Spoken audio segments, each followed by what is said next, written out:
Hello everyone, welcome back to Ninja Prep. This is Kapil Goyal, your educator and mentor for PG Physics. तो इस video में मैं बात करने वाला हूँ एमएससी फिजिक्स की क्या एक्सपेक्टेड कट ऑफ रह सकती है CUET PG की 2023 एग्जाम के लिए।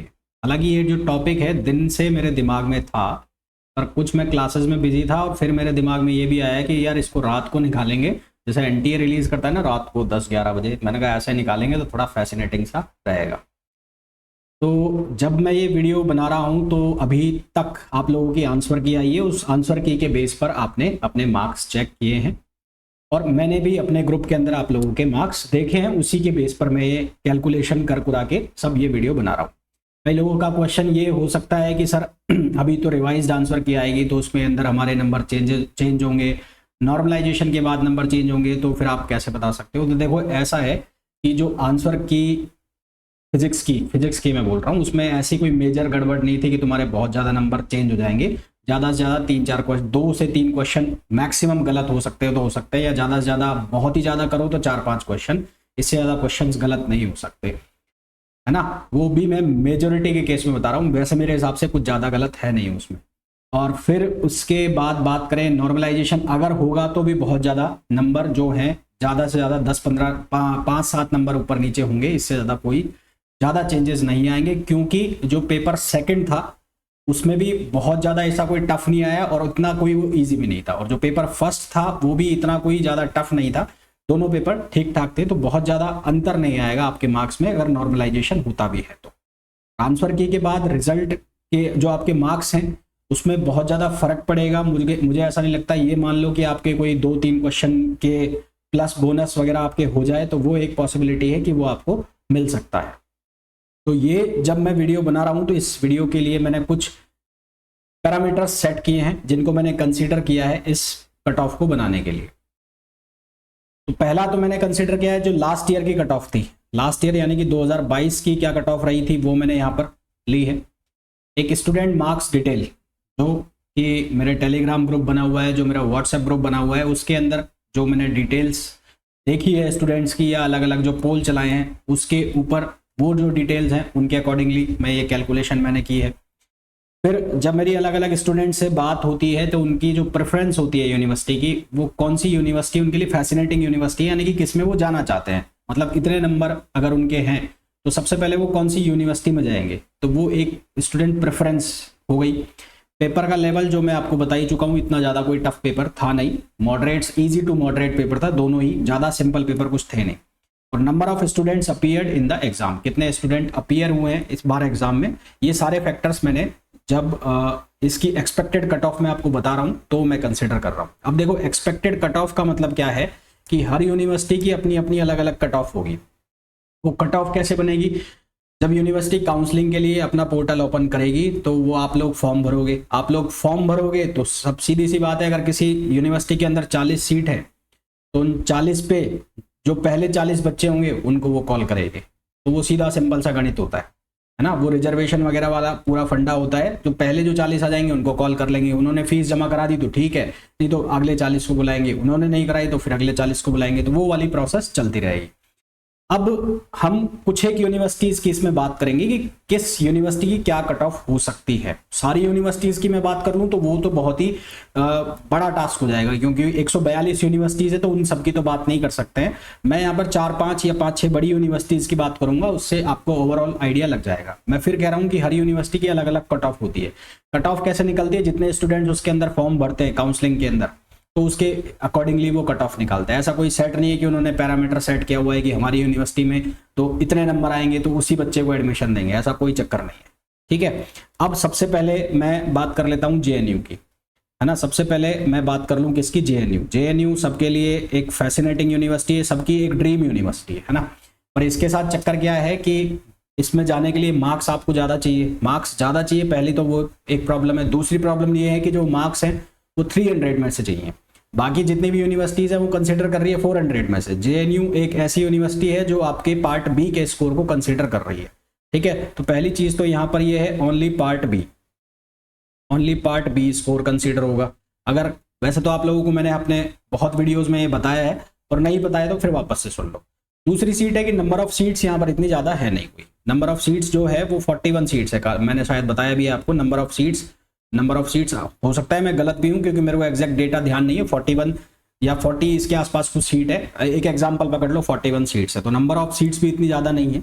अगर आप फिजिक्स से हैं तो आप एक कोर्स और है यहाँ पर जो कंप्यूटेशनल जो साइंस है उसके अंदर भी आप अप्लाई कर सकते हो, उसके अंदर सभी लोग अप्लाई कर सकते हैं, फिजिक्स वाले भी, केमिस्ट्री वाले भी, इंजीनियरिंग वाले भी सब अप्लाई कर सकते हैं। तो अगर आपको JNU में ही जाना है, मतलब ऐसा आपको कुछ है दिमाग में कि नहीं JNU नहीं तो कुछ नहीं, अपनी दुनिया खत्म हो जाएगी, तो आप ये दूसरी जो मैं आपको बता रहा हूँ कंप्यूटेशनल साइंस, उस जो कोर्स है उसको भी ऑब्टेन कर सकते हो, वो भी आप फिजिक्स से अप्लाई कर सकते हो। ठीक है, अब जब मैं JNU की बात करता हूं तो लास्ट ईयर की अगर मैं बात करूं, लास्ट ईयर, तो यहां पर JNU जब अपनी कट ऑफ बनाता है तो उसमें बहुत सारे पैरामीटर्स कंसीडर करता है। बहुत सारे पैरामीटर्स का मतलब क्या हुआ, एक तो आपका जो CUET का स्कोर जाएगा, CUET का स्कोर कैसे जाएगा भाई, आपका जो स्कोर है सीधा सीधा फैच हो जाएगा यूनिवर्सिटी से, मतलब जो भी आपका स्कोर आएगा उसकी डिटेल यूनिवर्सिटी के पास ऑटोमेटिकली पहुंच जाएगी NTA से। फिर वो उसके बाद बहुत सारे मार्क्स कंसीडर करते हैं, लाइक आपके ग्रेजुएशन के मार्क्स कंसीडर करते हैं वो JNU जब अपनी मेरिट लिस्ट बनाता है। उसके बाद वो एक पॉइंट देते हैं जिसको कहते हैं डेप्रीवेशन पॉइंट। डेप्रीवेशन पॉइंट का मतलब होता है कि आपकी स्कूलिंग कहाँ से है, आपकी ग्रेजुएशन कहाँ से है। फॉर एग्जाम्पल यदि आप नॉर्थ ईस्ट से आ रहे हैं, या आप कश्मीरी माइग्रेंट है, या आप किसी ऐसे बैकग्राउंड से आ रहे हैं जहाँ पर एजुकेशन अचीव करना बहुत मुश्किल काम है, तो उसके पॉइंट्स होते हैं जिनको कहते हैं डेप्रीवेशन पॉइंट्स। वो डेप्रीवेशन पॉइंट्स आपके इस स्कोर में ऐड होते हैं, फिर ये कंबाइंड स्कोर बनके JNU अपना एक अलग स्कोर निकालता है ना। तो JNU की जब भी कट ऑफ लिस्ट आएगी तो उसमें रैंक आती है, उसमें मार्क्स नहीं आते। और वो जो मार्क्स होते हैं वो कौन से मार्क्स होते हैं जो JNU अपने बनाता है। जैसे कि आप यहाँ पर हम देख रहे हैं कि 300 आउट ऑफ 300 मार्क्स होने चाहिए, पर जब आप कट ऑफ लिस्ट देखोगे JNU की तो उसमें आपको मार्क्स मिलेंगे 68, 65, 70, तो वो मार्क्स उनका एक तरीका है, उसके अकॉर्डिंगली वो बनाते हैं।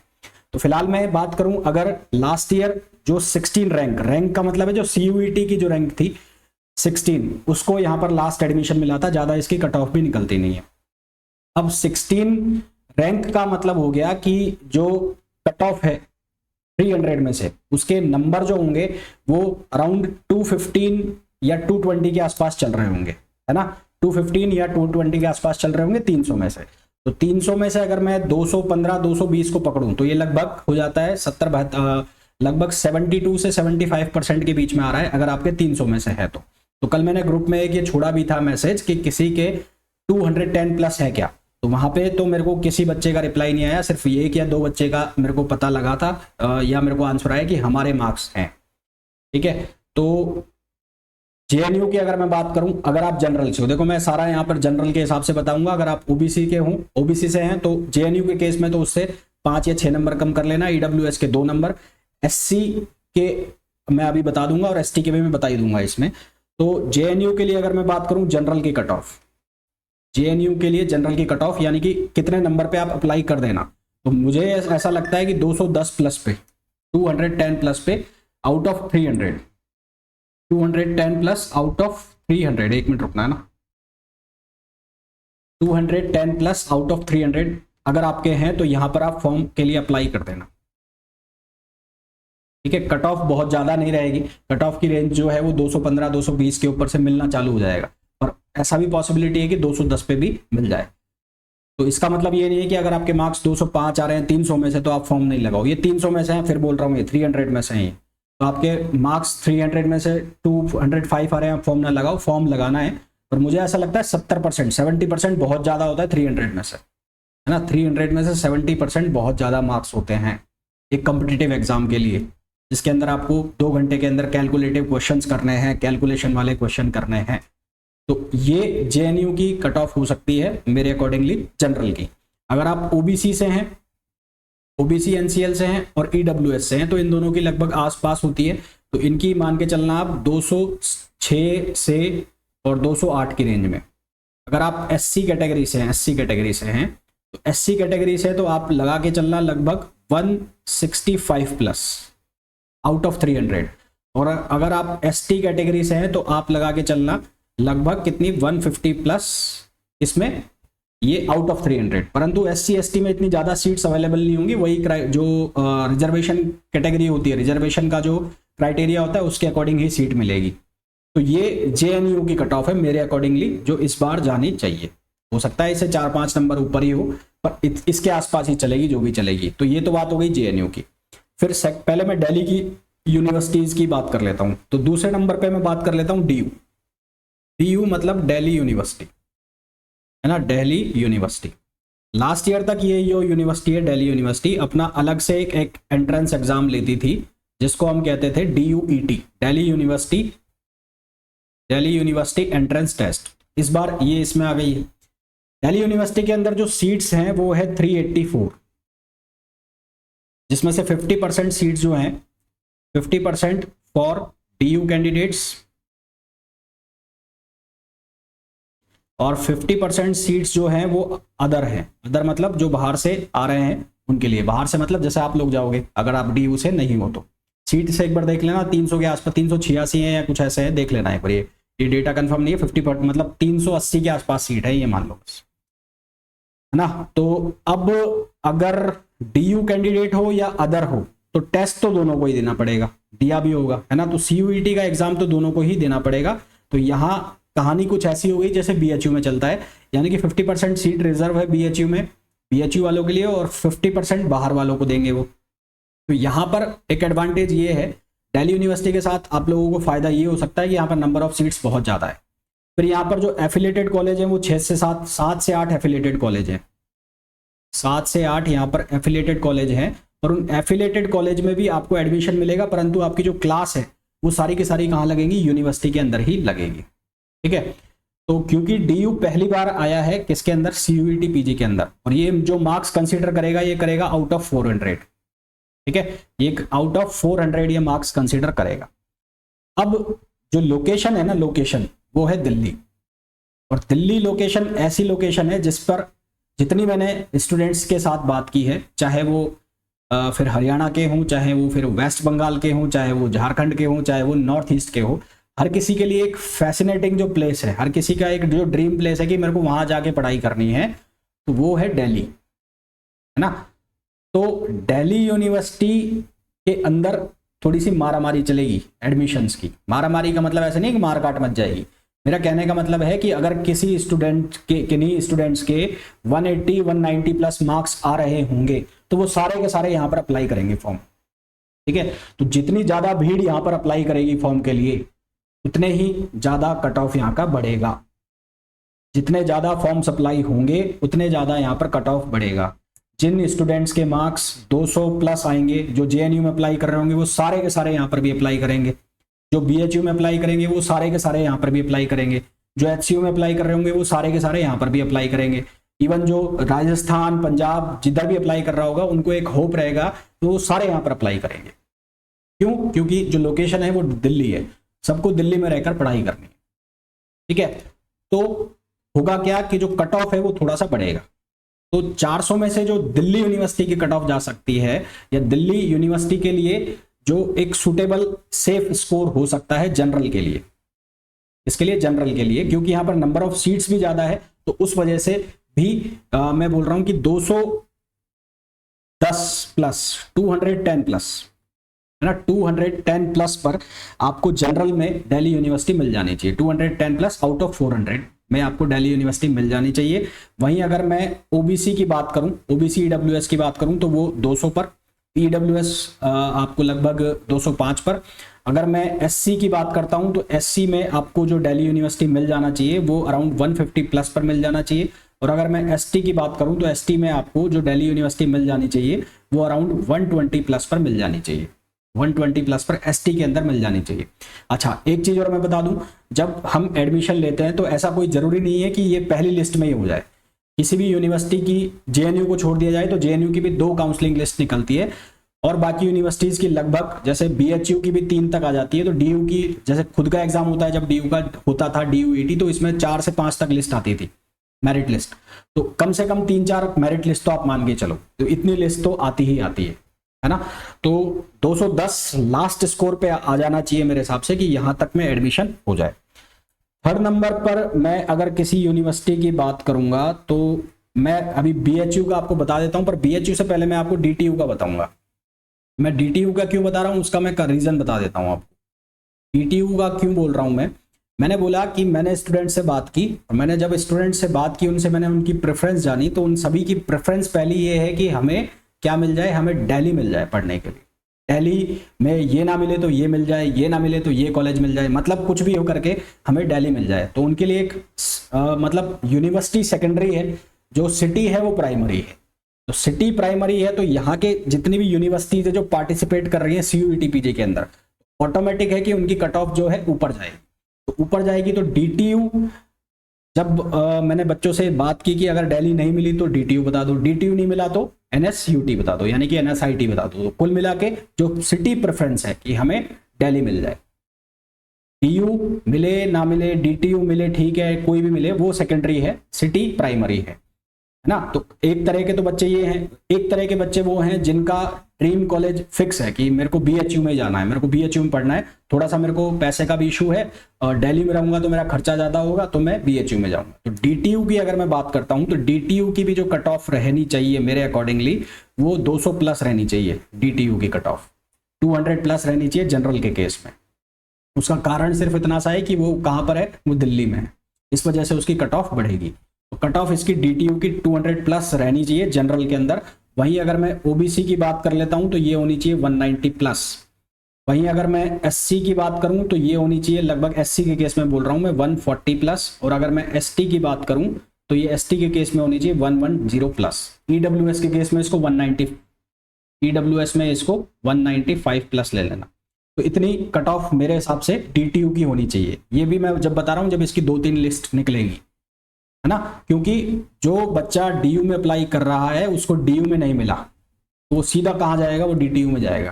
क्यों? क्योंकि DTU में जो लोकेशन है, एक तो DTU खुद की भी बढ़िया यूनिवर्सिटी है, नो डाउट, उसमें कोई डाउट ही नहीं है। दूसरा उसकी लोकेशन भी ऐसी है कि वो उसको वहां पर बच्चे जाने को जाएंगे ही जाएंगे। फिर दिल्ली में एक यूनिवर्सिटी NSUT, जिसको पहले हम नाम देते थे NSIT, Netaji Subhash institute of technology. तो सेम कहानी यहाँ है NSUT की। तो NSUT की भी अगर मैं कट ऑफ की बात करूं तो ये मेरे को ऐसा लगता है कि इसकी कट ऑफ भी जनरल के लिए लगभग 175 प्लस रहेगी। 175 प्लस फॉर जनरल। अगर मैं OBC की बात करूं तो OBC के केस में इसकी जो कट ऑफ रहेगी वो रहनी चाहिए 165 प्लस। और बाकी SC के केस में इसकी जो कट ऑफ रहनी चाहिए मेरे अकॉर्डिंगली वो रहनी चाहिए SC के केस में 120 प्लस, और ST के केस में इसकी जो कट ऑफ है वो 100 प्लस रहनी चाहिए NSUT की। ठीक है, NSUT हुआ, DU हुआ, DT हुआ, ये तीनों दिल्ली में है। जो बच्चा DU में एडमिशन नहीं ले पाएगा या कुछ मार्क्स से रह जाएगा वो डेफिनेटली यहाँ जाने की कोशिश करेगा, और वो डेफिनेटली यहाँ जाने की कोशिश करेगा तो वो कट ऑफ बढ़ेगी। क्योंकि DU में नंबर ऑफ सीट ज़्यादा है तो फॉर्म भी बहुत ज़्यादा आएंगे, बहुत ज़्यादा फॉर्म आएंगे, तो जो फॉर्म DU के अंदर लगेगा वो सारे फॉर्म DTU में भी लगेंगे और वही सारे फॉर्म NSUT में भी लगेंगे। तो इस वजह से इनकी जो कट ऑफ है वो थोड़ी सी ऊपर चलेगी। मैंने अपने पहले के वीडियो में आपको बताया है कि NSUT आपको 150-160 के ऊपर आप फॉर्म लगा देना। वहाँ पर फॉर्म तो अभी भी मैं कह रहा हूँ आप लगा देना। ये तो मेरा एक मेरा एंटिसिपेशन है कि ऐसा हो सकता है मैं गलत भी हो जाऊं, वो ये मेरी अपनी कैलकुलेशन है। ठीक है, तो NSUT की हमने बात कर ली। फिर हम बात कर लेते हैं कि इसकी BHU की। BHU की बात करूं मैं, एक मिनट रुको, BHU की अगर मैं बात करूं तो अब जैसा कि मैंने आपको बताया कि दो तरह के स्टूडेंट्स मिले। एक तो जिनका ड्रीम ये था कि हमें दिल्ली में पढ़ना है, यानी कि सिटी प्रेफरेंस थी, कॉलेज सेकेंडरी था, मिल जाए तो अच्छी बात है, नहीं तो NSUT भी चल जाएगा, DTU भी चल जाएगा। ये भी नहीं मिलेगा तो दिल्ली का कोई एक कॉलेज बता दो जहां हम दिल्ली में, मतलब हम दिल्ली में पढ़े बस।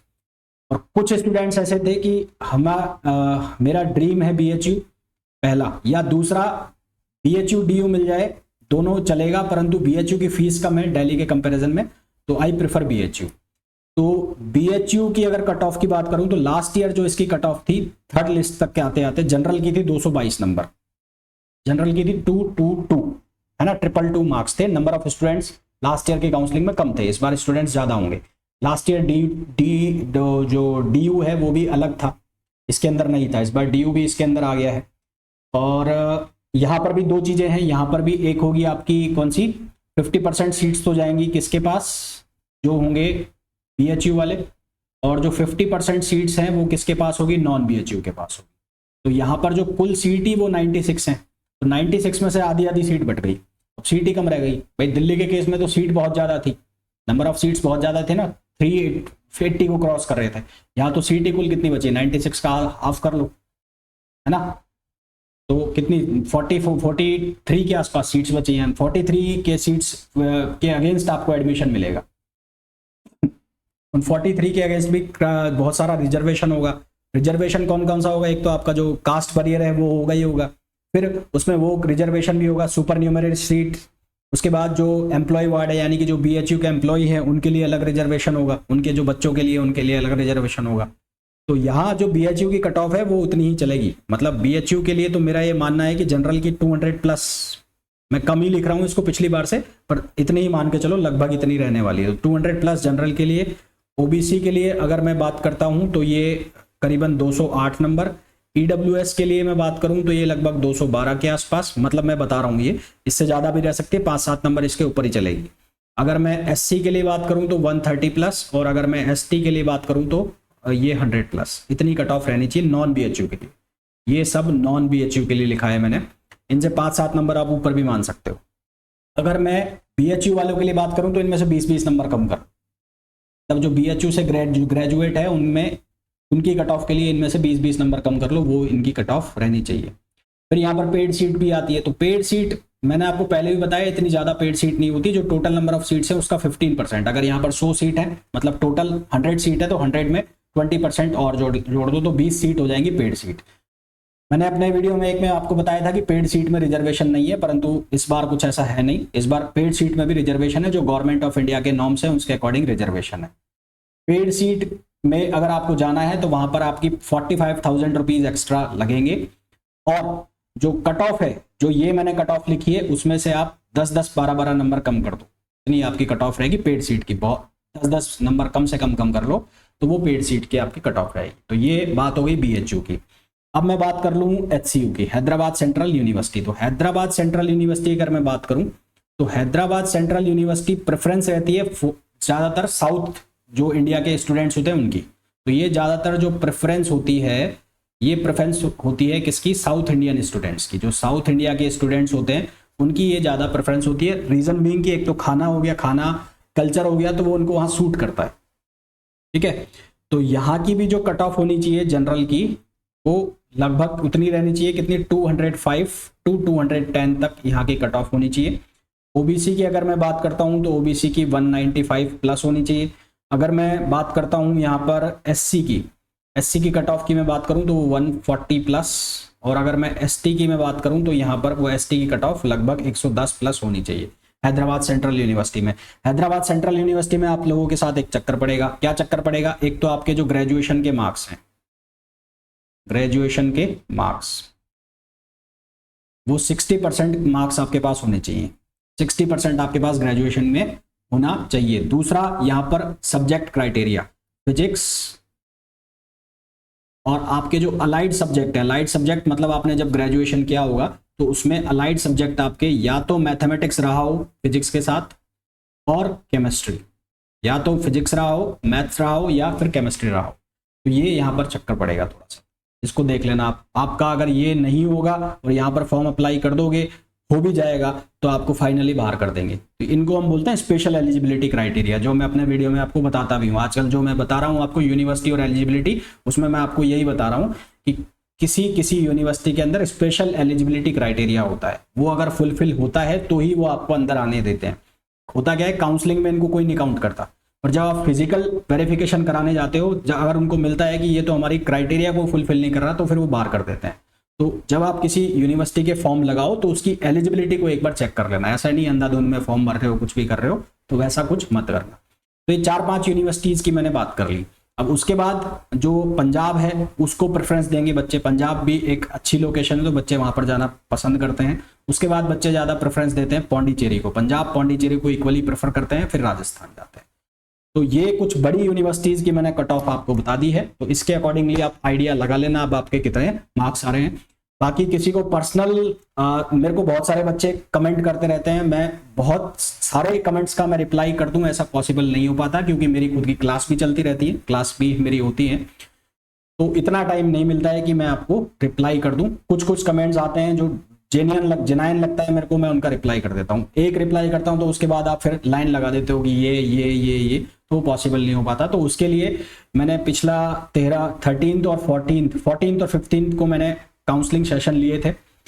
कल फिर एक काउंसलिंग सेशन है जिसमें अगर किसी को मतलब जब बहुत ही ज़्यादा है, ज़रूरी है जानना है कि मेरे को ऐसा मिल जाएगा तो वो ये काउंसलिंग सेशंस ज्वाइन कर सकते हैं। ये काउंसलिंग सेशन 40 मिनट मैंने लिखा है उसमें पोस्ट के अंदर, परंतु ये काउंसलिंग सेशन 1.5 आवर्स यानी कि 1.5 घंटे के काउंसलिंग सेशंस जाते हैं। तो अभी कल है, उसके बाद अगर ज़्यादा डिमांड आएगी तो मैं उसके बाद भी वो जो काउंसलिंग सेशंस हैं उनको शेड्यूल कर दूंगा। तो अगर आपको पर्सनल काउंसलिंग करानी है, मतलब पर्सनली बात करनी है कि बहुत सारे सवाल हैं आपके मन में, तो वो आप काउंसलिंग सेशन ज्वाइन करें। बहुत सारे सवाल हैं, इक्का दुक्का सवाल है, तो वो आप वहां पर टेक्स्ट छोड़ सकते हैं, उनको जब मेरे को टाइम मिलेगा मैं आपको रिप्लाई कर दूंगा। तो इस वीडियो में इतना ही, मिलेंगे नेक्स्ट वीडियो के अंदर। Till then thank you, bye bye.